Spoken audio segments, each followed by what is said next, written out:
Hola todos! Wir haben heute was zu feiern. Yay! 90 Tage sind wir jetzt hier in Uruguay. Vor 90 Tagen sind wir gelandet und damit würde unser Touristenvisum jetzt offiziell auslaufen, aber wir haben unsere vorläufige Aufenthaltsgenehmigung und können bleiben. Das heißt, unserem Plan steht nichts im Weg. Yay! Ja, und das haben wir auch als Anlass genommen, um euch heute ein Video zu machen und mal so ein bisschen die letzten 90 Tage Revue passieren zu lassen. Wir wollen euch so ein bisschen erzählen, wie haben wir Uruguay eigentlich wahrgenommen, wie gefällt es uns bisher so, positiver Natur, aber auch, was hatten wir für Herausforderungen. Also womit haben wir gestruggelt und ja, wie ist es uns einfach allgemein ergangen. Genau, wir starten natürlich mit den positiven Dingen. Zuerst einmal, als wir ankamen am Flughafen, waren wir schon mal sehr positiv überrascht, weil ziemlich kleiner Flughafen, Gepäck war eigentlich sofort da, gar kein Stress irgendwie bei allem anderen, also ging alles recht flott. Und ja, auch wenig Menschen natürlich im Vergleich zu einem deutschen Flughafen. Wenn wir schon bei den wenigen Menschen sind, generell ist hier natürlich viel geringere Bevölkerungsdichte als in Deutschland, was man natürlich auch merkt. Und das gefällt uns auch sehr gut. Also es sind hier wirklich viel, viel weniger Menschen unterwegs, auf den Straßen, an den Stränden etc., was einem natürlich halt irgendwo so ein bisschen schon mal Ruhe verschafft. Die Natur ist mega schön. Wir haben hier viel Dünenlandschaft, total feinen Sand. Es ist auch wirklich sehr, sehr sauber. Also hätte man eigentlich gar nicht gedacht für Südamerika. Also es liegt total wenig Müll rum und sowas.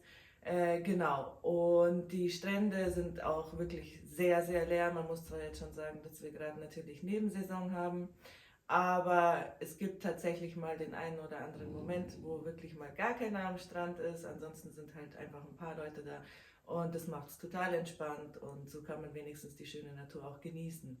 Genau.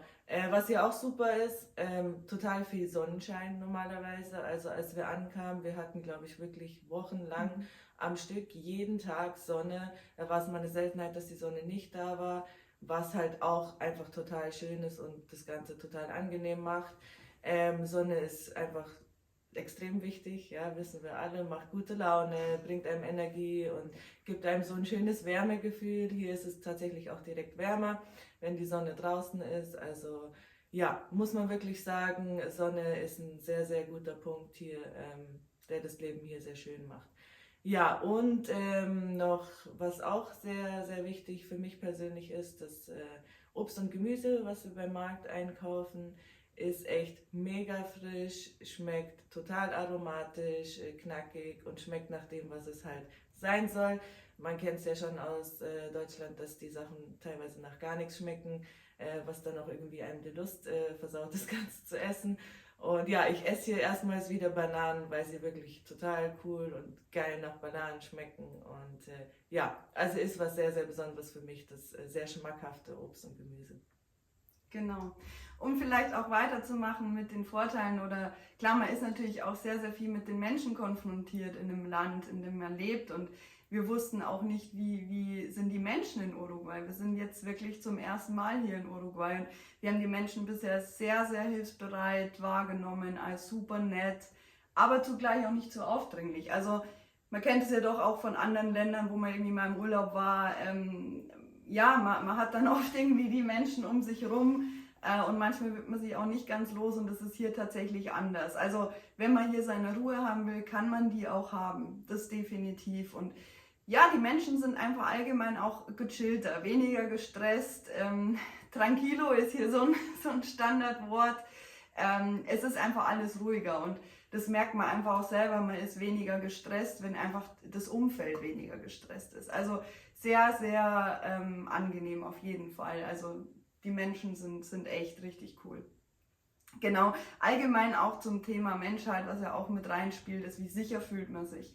Und wir hatten hier bisher eigentlich keine Situation, in der wir uns irgendwie unwohl gefühlt hätten oder so, in der wir Angst gehabt hätten, auch nachts überhaupt kein Thema. Also wirklich super bisher. Ja.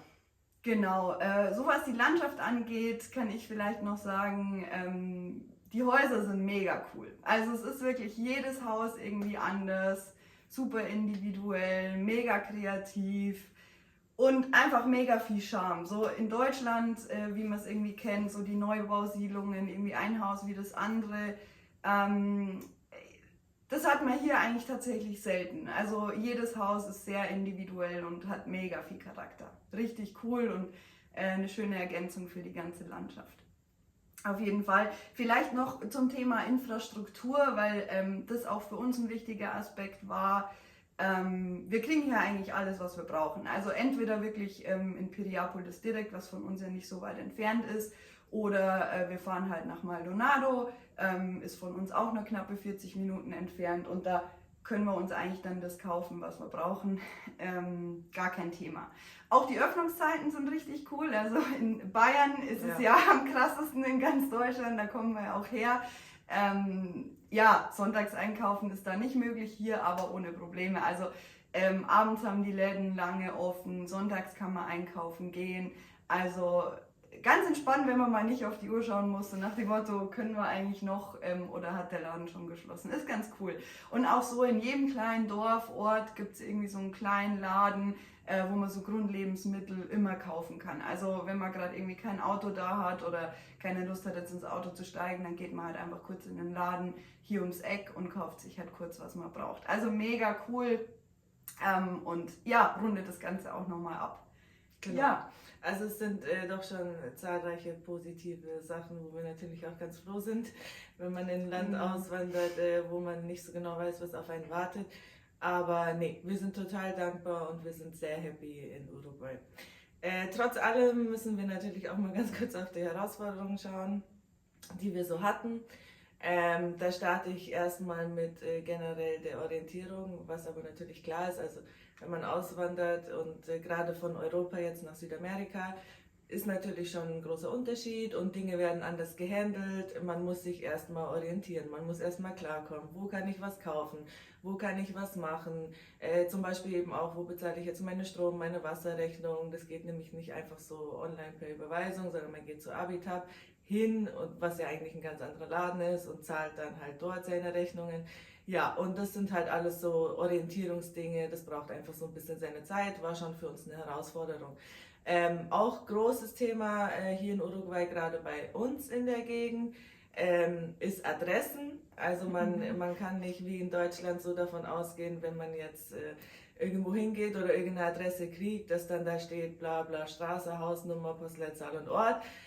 Sondern man kriegt hier halt eher eigentlich den Ort genannt und dann eine Straße, und dann wird einem gesagt, okay, es ist in dieser Straße zwischen der und der Straßenecke oder zwischen der und der Straße, und dann teilweise kriegt man entweder noch ein Bild vom Haus oder man kriegt halt gesagt, das Haus ist weiß oder sowas, oder wenn man Glück hat, hat das Haus einen Hausnamen, was hier teilweise auch vorkommt. Aber wir hatten schon teilweise große Struggle damit, Adressen zu finden, Orte zu finden, seien es Werkstätten, wo wir hin wollten, oder auch am Anfang unser Airbnb-Haus, also ganz am Anfang, als wir ankamen. Das war schon für uns eine große Herausforderung, damit erstmal so ein bisschen zurechtzukommen. Ja. Genau, was auch eine große Herausforderung für uns war, was es aber auch natürlich bei jeder Auswanderung mit sich bringt, ist die Mobilität am Anfang. Wir hatten keinen Mietwagen, wir wollten halt erstmal schauen, wie wir was machen. Das heißt, wir sind am Anfang mega viel zu Fuß gelaufen, auch von hier aus nach Piriapolis in die Stadt, wo dann teilweise schon mal so am Tag so 10, 15 Kilometer zusammenkamen. Aber es war halt einfach so unsere Erstlösung, und es hat dann tatsächlich auch ein bisschen gedauert, bis wir wussten, wie geht man mit dem Thema am besten um. Für uns war dann auf jeden Fall das Resümee, wir müssen ein Auto kaufen, alles andere macht keinen Sinn. Und es hat dann natürlich ein bisschen gedauert, bis man dann auch tatsächlich eins gefunden hatte, das gekauft hatte und alles drum und dran. Mittlerweile sind wir mobil, am Anfang allerdings schon ein Struggle, wie ich gesagt habe, genau. Und natürlich auch die Sprache. Sprache ist auch ein ganz, ganz wichtiges Thema zum Verständigen im Land. Es spricht eigentlich ja wirklich kaum einer Englisch oder halt nur sehr schlecht. Wenn dann hin und wieder mal so ein bisschen jemand Deutsch oder hat halt deutsche Vorfahren, aber eigentlich kann man damit jetzt auch nicht wirklich groß was hier anfangen. Also Spanisch ist definitiv unerlässlich. Wir sind hierher gekommen mit Basic, eigentlich sehr geringen Basic-Spanischkenntnissen über Babbel, die wir uns angeeignet haben. Und das Thema ist halt ganz klar, dass die Uruguayos von der Aussprache her, dass das Uruguayo-Spanisch auf jeden Fall schon für uns sehr weit von dem normalen Spanisch entfernt ist. Das heißt, gerade wenn man so wie wir neu im Spanisch ist, in der spanischen Sprache neu ist, dann ist es relativ schwierig, selbst einfache Sachen zu verstehen, die der Uruguayo sagt, weil er eben halt teilweise nuschelt, es ganz anders ausspricht, abkürzt und die Uruguayos reden auch unheimlich schnell. Also das ist auf jeden Fall so unsere Auffassung der Dinge. Das heißt, das ist auf jeden Fall schon am Anfang recht hart, aber wir sind natürlich optimistisch, wir lernen stetig und irgendwann gewöhnt man sich ja auch dran. Aber man sollte auf jeden Fall wissen, ja, dass es vom normalen Spanisch sehr weit entfernt ist, genau. Ja. Gut, dann mache ich mal weiter. 2 Herausforderungen gab es noch, mit denen wir konfrontiert waren. Auch das eine ist, glaube ich, klassisch für eine Auswanderung, sobald man eine andere Währung hat. Es gibt hier ja natürlich keine Euros. US-Dollar werden teilweise genutzt für größere Summen, kann man mit US-Dollar bezahlen, Auto kauft man mit US-Dollar zum Beispiel. Aber die Landeswährung sind hier uruguayische Peso, sorry. Und dann natürlich auch erstmal mit der Währung klarzukommen, wie viel kostet jetzt eigentlich tatsächlich was, das ständige Rumgerechne im Kopf. Aber langsam, glaube ich, haben wir es ganz gut raus und man gewöhnt sich ja einfach auch ziemlich schnell an die Themen.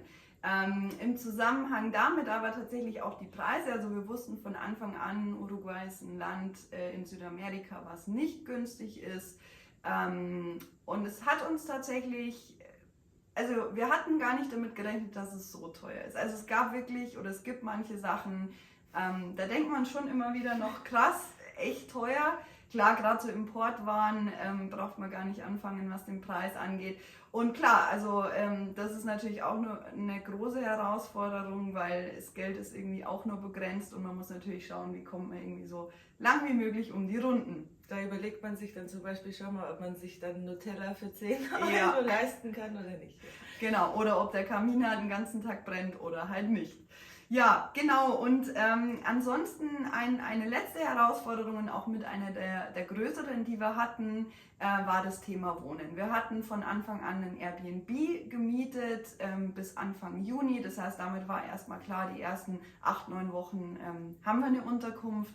Und dann wollten wir uns eben auf die Suche machen nach was längerfristigem. Und die Suche hat sich tatsächlich schwieriger herausgestellt, als wir es uns erwartet hatten. Letzten Endes, es hat geklappt, wir sitzen jetzt hier in einem Haus, wir sind nicht draußen, wir haben ein Bett hier, also wir sind versorgt, wir haben eine Unterkunft für 1 Jahr jetzt auf jeden Fall, aber es war nicht so leicht.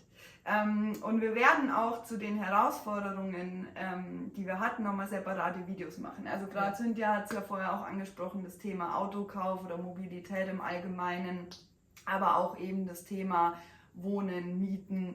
Waren so die größten Themen, die uns beschäftigt haben und auch ein bisschen länger beschäftigt haben. Das heißt, dazu wird es auf jeden Fall nochmal separate Videos geben, wo wir euch nochmal ein bisschen mehr erklären, was ist jetzt irgendwie zu beachten, womit waren wir konfrontiert, wie sind wir damit umgegangen und so weiter. Ja, dann könnt ihr euch auf jeden Fall schon mal ein besseres Bild davon machen, was mit Sicherheit helfen wird.